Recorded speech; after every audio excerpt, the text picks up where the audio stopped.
Friends 20 అడుగుల అనంత పద్మనాభ స్వామిని ఈరోజు మనం చూడబోతున్నాం.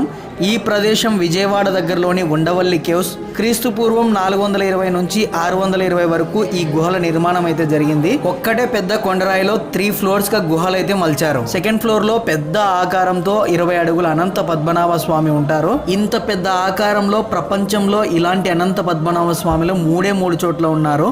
ఒకటి తెలంగాణలోని అనంతగిరి, 2 కేరళలోని తిరువనంతపురం, 3 ఈ ఉండవల్లి గుహల్లో. ఇక్కడ మాత్రమే ఇలాంటివి ఉన్నాయి. ఈ విగ్రహాన్ని ఎక్కడో మలిచి ఇక్కడ తీసుకొచ్చింది కాదు, ఈ కొండ లోపలే స్వయంగా దీన్ని మలచడం జరిగింది. స్వామి పైన చూడండి 7 పడగలు విప్పి నాగశేషుడు ఉన్నాడు. అలాగే పక్కనే గరుక్మంతుడు ఉన్నాడు. ఇంకొన్ని దేవతామూర్తి విగ్రహాలు అలాగే రక్షక విగ్రహాలు కూడా మనకి ఇక్కడ కనిపిస్తాయి. ఇక్కడ బయట కనిపిస్తున్న సింహాలు విష్ణుకుండిన కాలంలో కాయిన్స్ మీద ఉండేవి గుర్తులన్నీ కూడా. అలాగే ఇక్కడ మునీశ్వరుడు తపస్సు చేస్తున్న విధంగా ఉంది చూడండి. ఫుల్ వీడియో కోసం ఇక్కడ క్లిక్ చేసి చూడండి, ఇంకా చాలా విషయాలు చెప్పాను.